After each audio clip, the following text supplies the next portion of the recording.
Sonic Universe issue 87. The story starts out with Knuckles finding a Master Emerald shard below one of the cracks in the earth and saving an animal, which really reminds me of how Sonic did this at the start of World 2 Night. It made me wonder if this was Knuckles finding the same shard that Sonic would've. He's noticeably nicer than Sonic was when he did this kind of thing, because he's just nice instead of insulting Knuckles behind his back. And it makes sense this time because Knuckles can glide and climb any wall. So he does have business being here. Amy asks, "Are you okay?" And Knuckles says that it'll take more than crumbling rocks to stop him. But a bird here lost its nest. And Knuckles somehow knew its name, when apparently it only speaks tweet. So wouldn't its name be a bird tweet, not Locky? That's dumb. What's also dumb is that the bird has deja vu because it was saved from the same place in World 2 Night, which never happened anymore. So it has no reason to find this familiar. I also find it really confusing that Sonic finding the Emerald Shard in World 2 Night was undone. Because how would that be what was undone? Him doing that had nothing to do with whether Sigma was alive or killed by Xander. So why did this even get written? The similarity was just needlessly confusing right away. It's at least sweet that the bird nuzzles Amy after she picks it up. And she says that she's glad it's fine. I guess she spent a long time learning how to understand the language of tweet, since she knows he has deja vu in the first place. But why is the bird snuggling with Amy when Knuckles was the one who saved him? Amy didn't do anything to save him. And how would the bird have a crush on Amy when she's so much taller than it? So they're separate species. Amy's surprised that this was the only shard, and Knuckles has sense for the shards, so he knows that for a fact. Ever since the idea of them treasure hunting together was first brought up, I couldn't help but think, if this was Sonic X, this would be a disaster. They would be at each other's throats, insulting each other the whole time. Even in Sonic Boom, Amy would at least be annoyed with them constantly. But in the reboot, they're not sick of each other yet after all this time together. They're still perfectly fine with each other. That's pretty sweet. We don't get to see Knuckles and Amy alone together in their unique dynamic very often in the series. And from what I can remember, usually when they do interact one-on-one, it's not a good interaction, implying that the whole circle of friends is based on Sonic and it'd fall apart without him. I like this better, but so far nothing creative has happened. Amy's confused because they detected that the rest of the shards were on this island. I wish he said West Side Island to immediately remind me where they were. Knuckles finally explains properly why he's worried about his island falling later. It could either fall straight into the planet's mantle and get destroyed, or fall on somewhere populated. Except there's no chance of that ever happening because this is an official comic. Not Flint's fanfiction where he had Angel Island get destroyed by a little planet at the start. And even then he undid that with time travel, so even in a fanfiction he thought he couldn't get away with it, so there's no actual stakes here. Amy holds Knuckles' hand and reassures him that it'll be okay. The bird tweets and she tells him that the bird agrees. I like her here because she's being nice and optimistic. That's all I need. She plans to go to the Acorn Kingdom, and Knuckles thought they decided against that somehow, even though Amy said they need to see the king first. Knuckles didn't want to. Of course, because it sounds like a complete waste of time. And then they started to argue and Knuckles ran off because he found a shard. Why did he think they decided against it? Completely forgetting that they're on a time limit and have to find the shards as fast as possible. Amy's insane troll logic is that because they're on the king's land, it's only proper that they get his blessing before they go digging around on it. Knuckles asks, why? Would he tell us no? If even the writer thought this was stupid, why did he write this? If he respects Amy, why is he turning her into an idiot? Wouldn't Sally be the one who would be lawful stupid like this? Even then, Knuckles is right. There's no way it'd be illegal to go look for Master Emerald shards there. Even Knuckles is looking smart compared to her. It's not like we saw Knuckles asking permission to look for the Master Emerald shards in Sonic Adventure 2. It's a shame. She was respectable in the story until this point. It's so obvious this is only written because of meta logic. The writer wants a lame excuse to pad out the story. Amy seems to be forgetting that they're looking for the Master Emerald shards, which are Knuckles' property, not the King's. They would never be the King's. Not to mention they're magical. Since when, in the universe, is Amy so preoccupied with being polite past the point of logic? Amy and the gangs in Sonic X never cared about being polite. That's why she comes on too strong. This is so frustrating. Even if this was Sally, I'd still hate this. She says, if it were the other way around, and someone needed something off your island, would you be okay with them wandering around unannounced? Again, that's insane troll logic. She's saying someone, not an ally. Of course Knuckles wouldn't trust a stranger going to his island, because he'd assume that he was going to steal the Master Emerald. And she's saying something, not something as important as the Master Emerald shards. He'd understand. The king would have no reason to assume this and be just as territorial as him. His kingdom's not known for guarding a magical jewel. That'd be interesting and unique. And he already knows and trusts Knuckles, doesn't he? It fucking infuriates me that Knuckles doesn't point this out. He's made a complete idiot instead and humors her. Because Amy has to be right. Except she isn't. She just manipulated him easily into going with her insane idea because she's a bit smarter than him. I miss Julie Sue. I wouldn't have said this if they just kept getting along just fine. She's even pink and sassy like Julie Sue. But I have a feeling Julie wouldn't have this boneheaded idea. I don't remember her being an idiot. At least Amy thanked him. And Knuckles reasons that they're already here anyway, so they might as well pay the king a visit. Out of complete nowhere, it turns out that Team Dark have been paying the king a visit too. Because they want to waste time too, even though they're all anti-heroes. And like, Shadow's this rebellious, independent guy, well, even though he works for Gun. The king says that Amy's showing up as a pleasant surprise after Knuckles' sass finally said about them, not these jerks again. It feels lazy that Knuckles is gonna have to interact with Team Dark in a story in Sonic Universe again. And out of complete and utter nowhere, though I was suspecting this because this is a rebooted universe, it turns out that the king's never met Knuckles before, even after he was friends with Sonic for years, and who knows what's happened all that time. To be fair, he's known for staying on Angel Island. This is just so weird because it's not like in the Reboot universe, Sonic has just started freedom fighting with the first issue. Sonic's not new to it at all. So Knuckles not meeting the king until now seems so weird because how many adventures in the Reboot have there been at this point in universe? I wouldn't be so confused about this if the Reboot was a true clean slate like it should be. Because I'd have seen it from the beginning and know already that Knuckles didn't know the king yet. But instead this panel took me out of it and got me detached and disoriented. Knuckles asks relatably if he should bow, and the king says that a handshake will do. Amy asks the king's permission to search his land for the shards. The king's like, really now? Team Dark was asking for similar clearance. Again, if you know it's stupid, don't write it anyways. Even the characters in the story wouldn't write this. Amy shouldn't have thought the king would ever say no.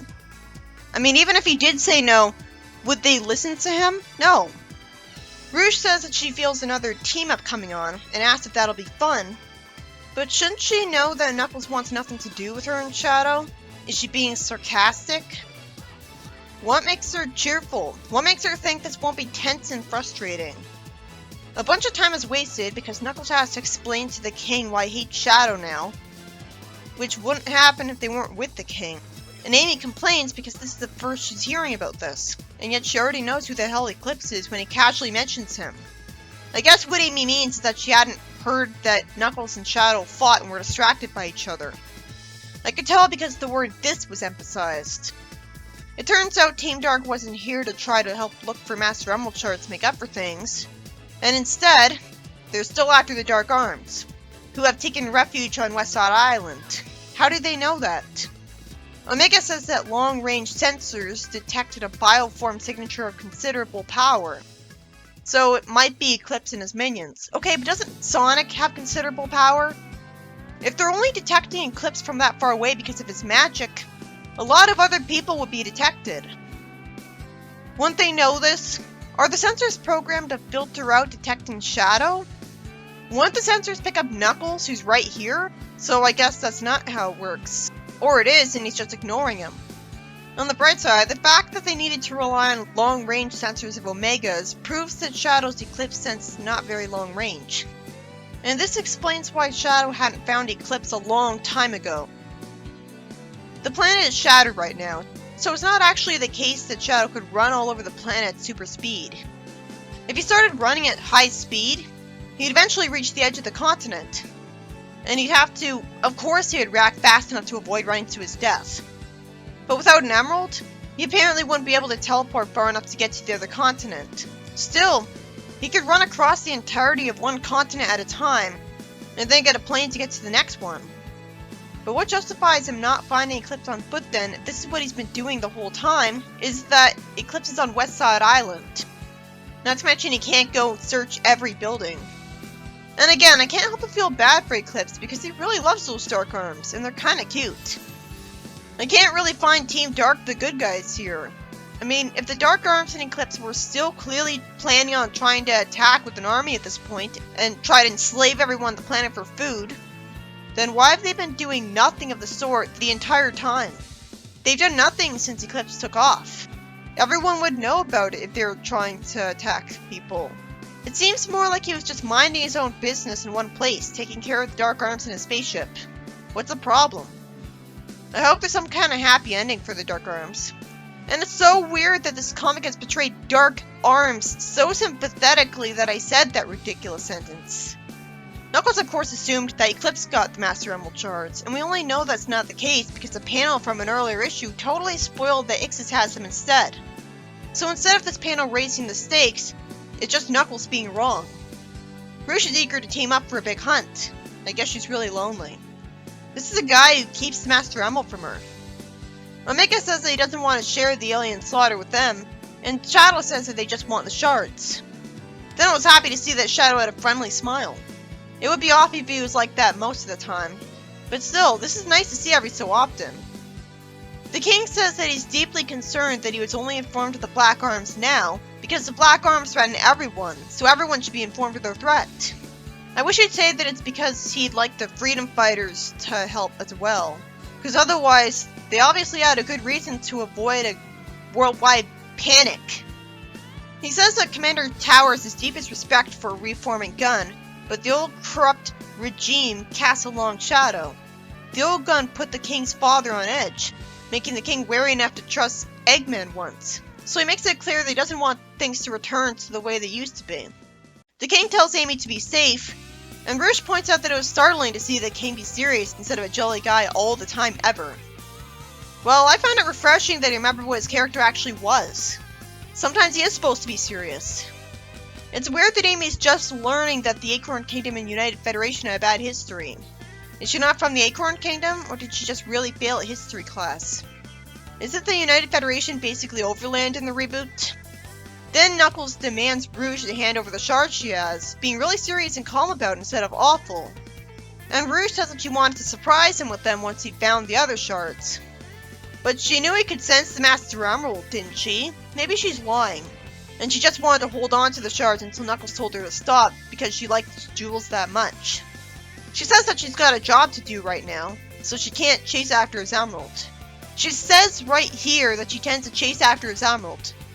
And yet in the last arc, she was lecturing Shadow that stealing Master Emerald would be wrong because it make Angel Island fall. So now she's in character. So she was fine with making the island fall later? Or maybe she knew Knuckles would find her eventually. Where was Rouge keeping those shards if they weren't really obvious the whole time? She didn't have her hands together, so she wasn't holding them. And they're shattered shards of a jewel. Wouldn't they hurt like glass if the wrong part of them made contact with her? So it'd cut her keeping them up against her skin. It's not like she has a purse with her. I guess the shards fused with her aura, her electric charge generated energy field, which is how Knuckles has to store the shards all the time, because there's no way he has room for them anywhere else. Team Dark goes into the gun shuttle, and Shadow invites Knuckles into it at the Royal Airfield. I think I can understand Team Dark having to ask the King's permission, because while it's not like he'd say no, seeing a gun airship show up might scare him if Overland has had such a bad history with Mopotropolis in the reboot as well. Shadow has to be rude, telling Knuckles that they're only bringing them along for convenience. I'm glad Amy called them out on being mean. If he listened to her, she might be a great influence on him because she'd tell him to be polite. But he'd never listen. She stands up for the freedom fighters working really hard to save the planet when they're never really insulted. And Shadow says that Sonic is running around the world saving it again. Amy asks if he's jealous. There's a silence implying that she's right. And it turns out Gun in general isn't looking for Eclipse. The air fleet's been deployed to the 7 largest chunks of the shattered world to handle the problems, providing survival gear to those displaced and fighting the monsters and dealing with Dark Gaia possession. Amy says that all that makes the freedom fighters' efforts sound trivial, and I'm glad you have that kind of self-awareness. Then the heroes all go to Mystic Cave. I wasn't expecting that place to show up. Is it gonna matter? Is the story gonna use one of its unique gimmicks, like the fact that you have to pull a vine to open the way forward? This story could have been a lot faster paced if they all met each other here, and that was the start of the story. I bet Sonic the Comic would have had the story start out like that. So ridiculous, I'm so far into my review, and this is where things start actually happening. I smiled and almost giggled at the exchange between Rouge and Omega. Omega says, "We are on a shoot first, ask questions never policy." And Rouge corrects him, and he says, "My way's more succinct." Omega says they have to go further down. Knuckles glides while holding Amy's hands again, and Rouge and Omega float down there, as well as Shadow with his rocket shoes. I can forgive him being able to float down slowly with a fire below his shoes. That's not insanely overpowered, like flying outright without wings. Knuckles compliments the place's beauty, saying that this place almost gives Angel Island a run for its money because there's so much down here. Amy then lampshades the fact that there's another Master Emerald here, and I love that Rouge says it's gorgeous and lies on top of it. This place was just reminding me of the unused Hidden Palace Zone level of Sonic 2 that was put in the mobile phone version. And then we see one of the spare Master Emeralds in that place. So now I know where Flynn got the idea. He didn't actually make the creative effort to come up with this on his own, or even reference Fleetway on purpose. He just took it from a game.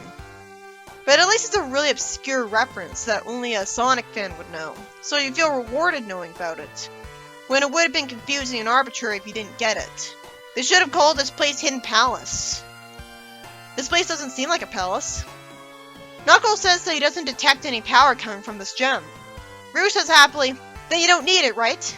It's all mine then." Yes, please, give her a victory. What does it matter? Maybe she wouldn't have a reason to go after the Master Emerald anymore. She even says that she needs this. Out of complete nowhere, Omega says that all the crystal surfaces are interfering with the sensors, so we can't pinpoint their target. I wish I was told what the hell the scientific basis for this garbage was. Without a scientific explanation, this just seems like bullshit. Since their comms still work, though I don't see how when Rouge is apparently pointing to an invisible Bluetooth in her ear, Rouge advised their team to split up so they'll cover more ground. Oh yeah, that's a great idea. Guarantee that one of you will have to face Eclipse alone. Does she not remember that he dislocated her shoulder? Isn't it obvious they'd be stronger as a team? Oh yeah, isn't it obvious that Shadow has Sonic speed? I'm pretty sure they should all be thinking to send Shadow to run through the whole place and look for Eclipse. You'd find him in a second. What were they thinking? In the pre-boot, Shadow speed was used properly when he was in the Sonic 1 special stage. Not here. It's like he's being written like he's Sonic 06 Shadow, where he was super slow until he hit a dash pad. And how are their communications working underground? They're separated from the satellite by a whole rocky ceiling. That's like getting cell phone reception in a place they shouldn't. And they should at least explain that it's magic. Rouge says that Amy's coming with her because it's only right that the King's Leeson keep an eye on the shady spy. Amy laughs and says happily that she said it, not her. I love that Amy's being nice to Rouge instead of a bitch like in the pre-boot. She's not acting like she's jealous and judgmental of her, like she thinks any girl will steal Sonic from her. I hate that L word though. I wish it was called Ambassador instead, or Connection, or Link. Rouge says that Omega can handle himself. Never mind the fact that Eclipse completely trashed him. Twice! My god, she's an idiot in the reboot. And she's supposed to be intelligent. She seems to be doing this just to mess with Knuckles by leaving him with Shadow. You'd think if she was really Shadow's friend, which she insisted on in the Shadow Falls arc with that sappy moment, she wouldn't be leaving him with Knuckles because she cares more about spiting her enemy than him. But I guess it's intentional because Team Dark is the anti-hero team, so they have to all be jerks. Even though they haven't been anti-heroes since Sonic Heroes. I mean, most of the time, since when are they doing anything shady? Shadow finally points out that something bad could happen if Eclipse and his Dark Arms ambushes any one of them. But Rouge says that they can all call each other. Yeah, with invisible cell phones, because the artist didn't think. And they know what they can do, so they'll just regroup and be fine. Oh yeah, they'll be fine. They'll regroup in 2 seconds. Shadow's the only one who would be fast enough to reunite with any of them. And he wouldn't be a proper bodyguard to anyone, because as he points out, Eclipse can get into his head again. He points this out, and Rouge reasons that Knuckles would just beat the mind control out of him. This also seems stunningly stupid and reckless of her. What makes her think it'll be fine? First of all, she talked him out of brainwashing last time. It wasn't beaten out of him. At least keep this stupid, idiotic rule consistent. Once you say, I'll talk you out of it again, instead she's perfectly fine with the idea of Knuckles beating Shadow into a coma. I mean, Knuckles has super strength, so logically that's what would happen. He could only hold back so much. Also, again, Shadow has Sonic speed. If he was brainwashed to be evil, he'd just kill Knuckles instantly. I pointed both of this out earlier, that Knuckles wouldn't have a chance against him. And the writer clearly hasn't learned, so this needs to be pointed out again while I'm at it with everything else. Really, who wins in a fight depends on which one happens to attack first. And Shadow not attacking first would only make sense if he was distracted at the time and wasn't looking at Knuckles. I can only assume that the reason Eclipse has been waiting for so long instead of trying to attack them all right away is that he doesn't want to fight with them. He knows it'd be stupid to provoke them, just wants to live in peace with his little kids. Of course, Shadow can track him because he's close now. So he can't just leave this cave because it's hopeless now. Shadow lampshades to Rouge. Seriously? If the writer knows this is stupid, why'd he write it anyways? This is why I can't say positive about the reboot.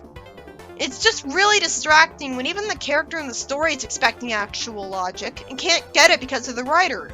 It pulls you out of the story. If the main Sonic characters were this stupid most of the time, Eggman would have killed them all by now. Rouge insists that Eclipse's monsters have got to be weak from hunger by now, and she says that they'll be careful. If Eclipse is able to get into Shadow's head, well, he didn't brainwash him. Black Death did, and he's gone now. Still, he can get into Shadow's head and make him stay still and distracted, but Shadow can move at Sonic speed.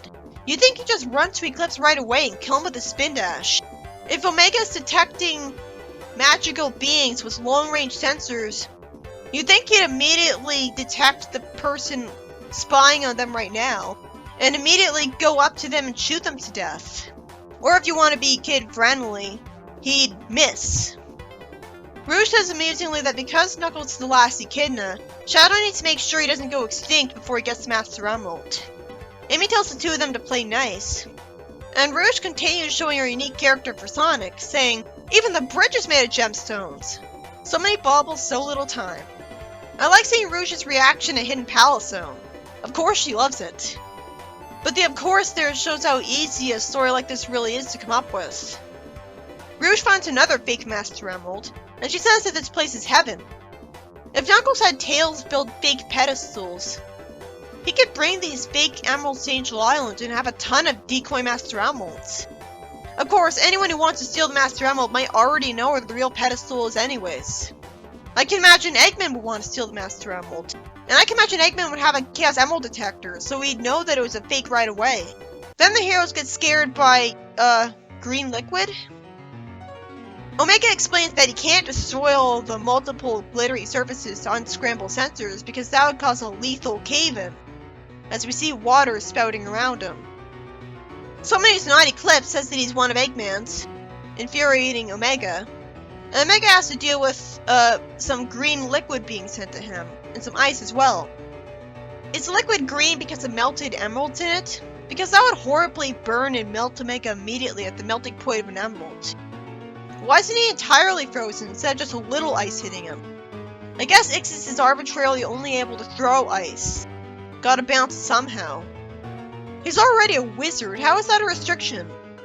Well, maybe Omega was completely frozen in the next panel. Knuckles complains that while a minute ago he said the Master Emerald shards were above them, they keep moving. And if Shadow wasn't slowing him down, he might have found them by now. How would Shadow be slowing him down?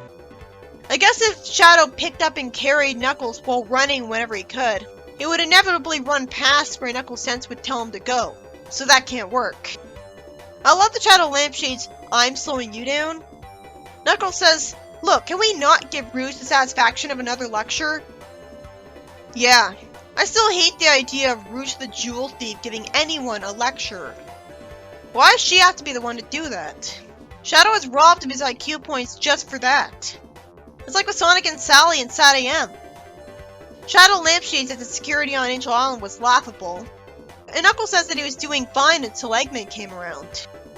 That's a moot point unless he ever had to fight off invaders before Eggman and did so successfully. But it's a floating island. You'd need to get a pilot's license to visit it. Only a thief that's already rich would be able to get there. Out of nowhere, it turns out they're being greeted by someone who calls himself Nixus, a white and purple echidna who's been hunting some Master Emerald shards himself. The name Nixus sounds way too much like Ixis. I guess the writer is taunting me that he's not calling Ixis that anymore. And it wouldn't surprise me if he was doing this because he was too lazy to come up with a new name. And I'm shocked that it looks like he made another echidna character because that's always been Pender's thing, his most iconic thing. And this isn't bad, it's just shocking to see in the reboot. It's been trying to be just like the games as much as possible because creativity is for talented writers. But now he does something gutsy? I like that he's shaped like Boom Knuckles, and he's a different color. It makes perfect sense that Boom Knuckles would be the inspiration for more echidna designs that look original from Knuckles. And I'd rather see a character looking like this than some of the many shitty character designs of Eggman's mooks and stuff. At least a character that looks to be based on a pre-existing main character in design, while being typical lazy OC at first, at least that means the end result will look better because it has a solid foundation. Boom Knuckles' design only sucked because it was red and he was called Knuckles. Here, it's honest that it's not Knuckles. I like the idea of Nixus already because he's a nice guy. He says sorry because he startled them and is being polite, though I have to wonder how the hell he's been hunting some Master Emerald shards himself. He's not the Guardian. It makes sense for Ixis because he's a wizard, and he detected rings in the preboot. How would he already know about any kind of Master Emerald? Is he Knuckles from another universe? I thought that concept was banned. But Boom Knuckles is Knuckles from another universe, so no, it's not banned. Of course, contrary to popular belief, the idea of other echidna characters in general could not be banned because it's not restricted to Penders, even if it's only iconic of him. Sega owns the legal copyright to the concept of echidna characters. That's why the echidna characters in the Lara Sue Chronicles look awful and aren't called echidnas, and he clearly really wanted to call them that anyways. Knuckles seeming to discover another echidna when he thought he was the last one around is a Penders concept, because he did it first, long before Sonic the Comic and SE1 did. Well, I don't really know the date of when he met Dr. Zachary versus when the Knuckles comic first came out. But Archie's way more well known, isn't it? So that's what really matters. My point is, it looks like he clearly pulled a Penders here. I don't see how he's any different. Other than the obvious fact that Penders is creative, coming up with his own ideas, even if he had plot holes. When Flint's doing it, it's not really creative because it's already been done before. Too bad the story ends right there because of all that padding with the king. That was the most dickish cliffhanger ever. This issue, by Ian Flynn, was about Knuckles and Shadow looking for Eclipse in the last Master Emerald shards in Mystic Cave, after Amy wastes time asking permission from the king for no reason. So it seems like Ixis is here. It also seems like so is a brand new echidna character that they did the best possible job with his design. Why can't it be called Bob or Bill? I like the idea of this character so far because he's polite, so there's no reason to hate him right now. But because this is Ian Flynn, I'm also dreading a revelation that he's evil, like he's working for the enemy, because that'd be easy, cheap drama for a twist. And I know that this is a lazy writer, so it makes sense that he'd go for easy, cheap drama. It looks like he's living in the same place as Eclipse and Ixis. How would he have not run into them all this time? Most of the impression the story has on you is because of Nixis. For the most part, the story was too basic. I was basically done talking about it in a few sentences until I got to this idea. Plot holes, Rouge was an idiot, Shadow forgot he could run fast. I'm almost used to all that. And considering the next issue, it really seems like a dickish rating stunt cliffhanger that we have this kind of idea.